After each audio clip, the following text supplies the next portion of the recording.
Bonjour à tous, c'est Jo, j'espère que vous allez bien. Aujourd'hui, on se retrouve pour l'unboxing d'un boîtier. C'est un nouveau boîtier de chez Zalman, c'est le Zalman P30 Black. Donc il existe aussi en version white, il n'y a pas de problème.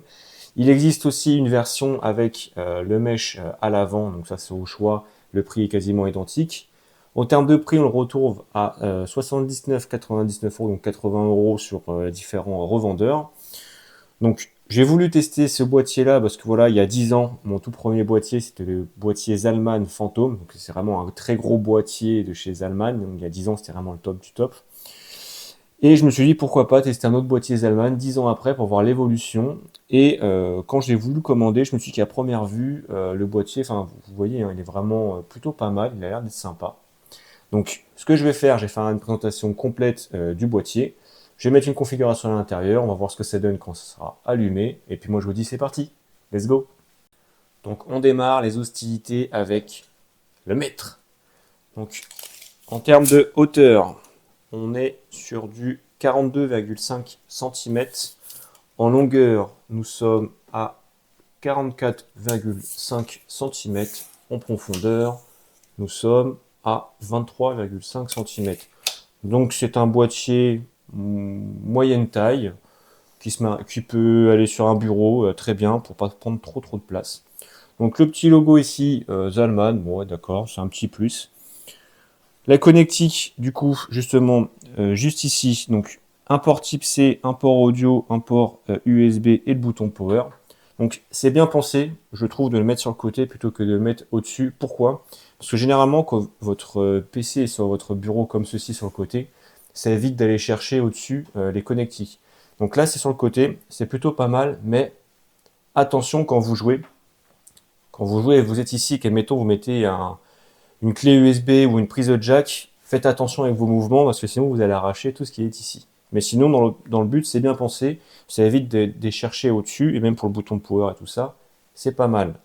Seul petit point négatif peut-être que je pourrais commencer à dire, c'est qu'en termes d'USB, un seul port USB, c'est un peu léger. J'en aurais peut-être mis un deuxième. Donc voilà, j'en aurais mis un deuxième, histoire d'être à l'aise en termes de connectique. Donc, on continue.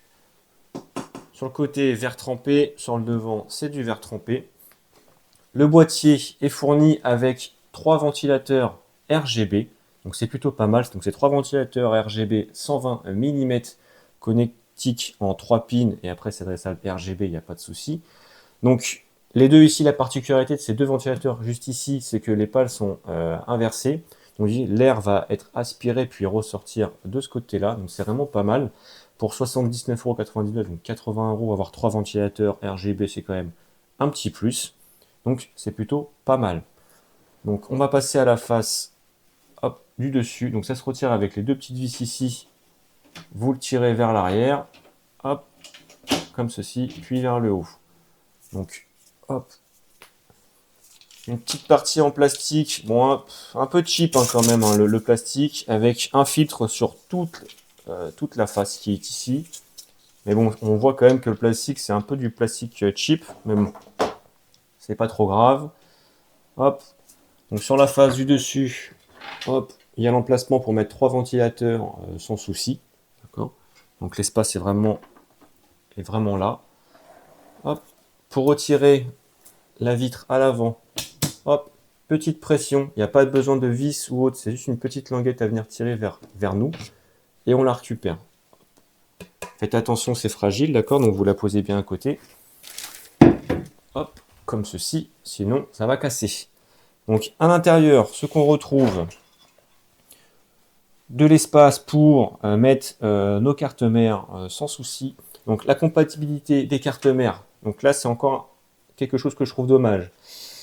Compatibilité carte mère mini TX, micro ATX. Donc le format ATX ne peut pas venir dans ce boîtier. Je trouve ça un petit peu dommage. Mais bon, c'est pas grave, c'est comme ça. Donc on a les 3 ventilateurs ici. On peut sans souci rajouter sur le top des radiateurs de water cooling jusqu'à 360 mm. Donc ça peut prendre des 240, des 280, 360 mm sans problème. On peut mettre 3 ventilateurs de 120 mm sans souci ou 2 ventilateurs de 140 mm. Donc ici, on a bien les deux ventilateurs de 120 mm que vous pouvez garder ou changer si vous le souhaitez. Sur la partie basse, ici, vous pouvez mettre jusqu'à 3 ventilateurs de 120 mm ou 2 ventilateurs de 140 mm. Sur la face arrière, où il y a déjà le ventilateur, ici, vous pouvez mettre du 120 mm ou du 140 mm, mais vous pouvez aussi mettre votre radiateur de pompe en 120 mm ou 140 mm. Donc, en termes de capacité à accueillir tout ce qui est radiateur ou ventilateur, c'est plutôt pas mal. Hop, je vais regarder si la vitre, on peut la retirer pareil, comme ça on la soulève. Non. Non. Bon, on va pas trop toucher, hein. J'ai pas envie de les casser quand même. On va passer justement sur la partie arrière. Donc la partie arrière, une tôle classique avec deux côtés perforés ici. Donc c'est pareil, c'est la même chose. Une petite languette qui est juste ici qui ressort, une petite pression et c'est parti. Donc c'est plutôt pas mal parce qu'en fait on n'a même pas besoin de vis, c'est juste les petits ronds qui viennent se rentrer là, dans les loquets. C'est plutôt pas mal. Donc là il y a des scotch justement pour faire tenir les filtres, donc à retirer. Donc deux filtres ici, donc c'est plutôt pas mal. Alors on va voir ici. Ok, donc un emplacement pour le SSD ici, donc c'est vraiment pas mal. Là, ce qui est pas mal aussi, c'est que voilà, comme vous pouvez le voir, on a pas mal de passe-câbles. Ici, c'est plutôt bien pensé pour tous les câbles qu'on veut passer. Je reviens ici juste sur le devant. Vous pouvez le voir ici en termes de passage de câbles. Donc, on peut passer des câbles ici et là pour nos cartes graphiques. Mais encore derrière, il y a 3 emplacements pour passer nos câbles. Donc, les petits guides comme ça pour passer les câbles, c'est vraiment pas mal. C'est un petit plus. C'est bien pensé. Ok. Hop. Même à l'arrière, on a de quoi vraiment sertir les câbles sans problème quand on va faire le câble management. En termes de rack, donc là on a un rack pour justement accueillir un disque dur, que ce soit un SSD ou un HDD. Donc c'est les disques durs un peu plus gros, un petit peu anciens. Je crois qu'on peut en mettre même deux. Oui, on peut en mettre deux, excusez-moi. Donc on peut en mettre deux. Ici on peut mettre un SSD sans problème. Et pour tout ce qui est alimentation, toutes les alimentations qui font 20 cm passeront sans problème. Hop. Après, donc on a les connectiques front panel, hein, on a l'USB-C, on a l'USB 3.0, les boutons du fond de panel. Donc voilà, c'est vraiment plutôt pas mal. Je pense que pour le prix, on va dire que pour 80 €, un boîtier de cette gamme-là, avec 3 ventilateurs RGB, c'est plutôt pas mal. Au niveau de la carte graphique, en termes de longueur, je pense qu'on peut mettre vraiment des grandes cartes graphiques sans problème. Hein. Je vais mesurer ça tout de suite, mais oui, enfin, oui, on peut mettre même les plus grandes cartes graphiques passeront sans problème. Donc c'est vraiment pas mal. Et en termes d'airflow, ça peut être intéressant, ça peut être pas mal. Le seul peut-être point négatif encore que je retrouverai et que je vais dire, je pense assez souvent, c'est que la qualité, voilà, la qualité du plastique ou même de l'aluminium, on voit que on n'est pas sur, par exemple, un Yanli ou un Corsair. On voit que c'est quand même de la qualité, peut-être pas premier prix, mais c'est une qualité inférieure. Mais bon, voilà. On continue. Donc, l'unboxing, voilà. Hop, on va le continuer. Donc, on a la notice qui est juste ici, qui nous explique justement comment mettre tout ce qui est composant ou autre à l'intérieur. Dans le rack à l'intérieur, vous avez hop, tout ce qui est accessoire pour votre boîtier et votre installation de configuration. Donc, hop, on va ouvrir ça ensemble. Donc le petit chiffon pour essuyer le verre trempé, des petits riselants, la visserie pour tout ce qui est carte mère ou bien ventilateur. Donc c'est plutôt pas mal. On a aussi des petits passe-câbles, c'est vraiment bien. Et ils nous ont mis, ok, donc ils nous ont mis un connecteur, donc c'est ok, donc ça peut être pas mal. Ça va être pour alimenter justement les trois ventilateurs d'un coup. En fait, c'est un petit hub qu'ils nous ont mis avec un connecteur 4 pins qu'on pourra brancher directement sur la carte mère. Donc, c'est plutôt pas mal. C'est gentil, c'est voilà, c'est toujours ça de prix. Hein, au moins, on connecte les trois d'un coup sur la carte mère. Donc, ce que je vous propose, c'est que je vais faire un petit montage. Je vais regarder si j'ai une carte mère micro ATX, mais je ne pense pas Donc je pense que je mettrai une carte mère mini ITX dedans pour au moins avoir le rendu allumé avec les ventilateurs allumés. Et puis voilà, c'est parti. Et voilà, on se retrouve après l'installation de la configuration dans le Zalman P30. Donc comme je vous avais dit, je n'ai pas de micro ATX, j'ai que du mini TX en stock. Donc j'ai mis une configuration mini TX et je pensais vraiment que la configuration allait faire vraiment toute petite à l'intérieur. Et ben j'étais agréablement surpris, ça prend plutôt bien sa place. Donc vous avez vu, hein, la carte graphique, bon, elle est quand même balèze comparée à la configuration, mais bon, c'est vraiment juste pour vous tester, pour vous montrer le boîtier. Donc, point positif, avec les passe-câbles qu'il y a de un peu partout, on peut vraiment s'amuser comme on veut pour passer nos câbles, il n'y a vraiment pas de problème. Les 3 ventilateurs avec le petit hub, le petit connecteur qui est mis à disposition dans le boîtier, c'est vraiment très sympa et très agréable, ça se met tout seul. Pour gérer le RGB, donc les 3 ventilateurs sont branchés en chaîne, donc les uns avec les autres, donc c'est très bien.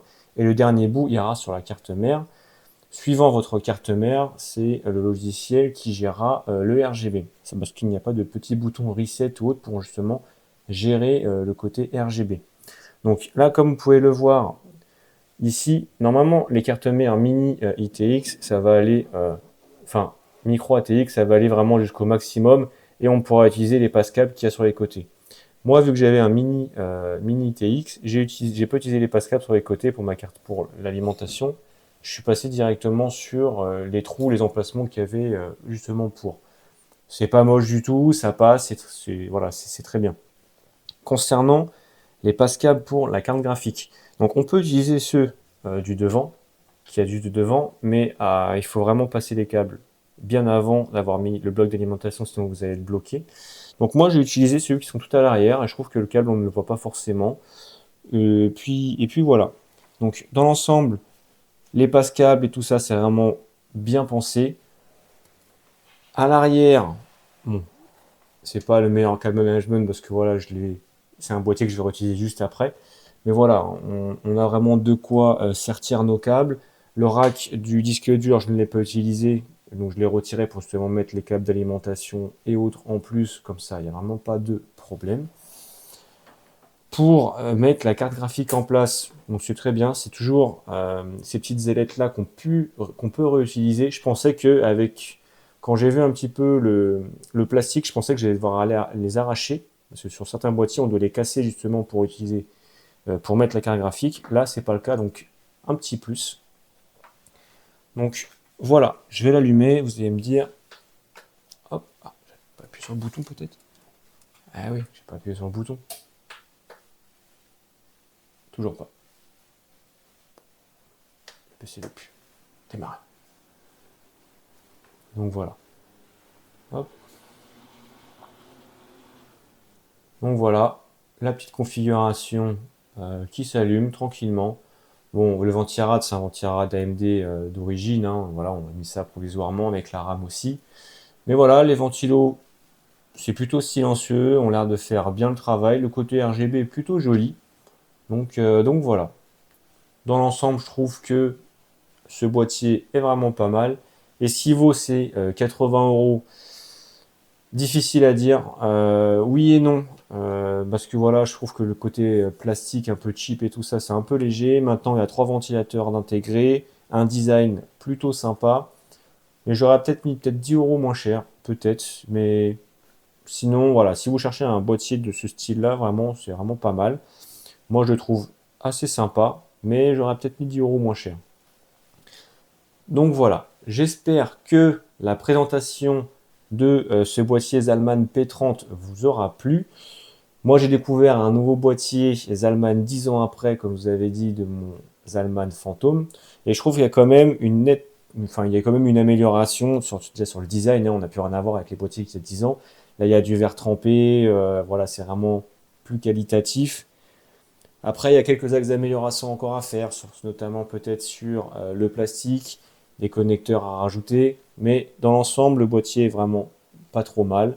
Pour un budget de 80 euros, vous avez 3 ventilateurs intégrés qui peuvent accueillir des configurations en micro ATX et mini ITX. Dommage qu'on ne peut pas mettre de format ATX, mais c'est pas grave. Donc voilà, J'espère que ça vous aura plu et moi je vous dis ciao bye.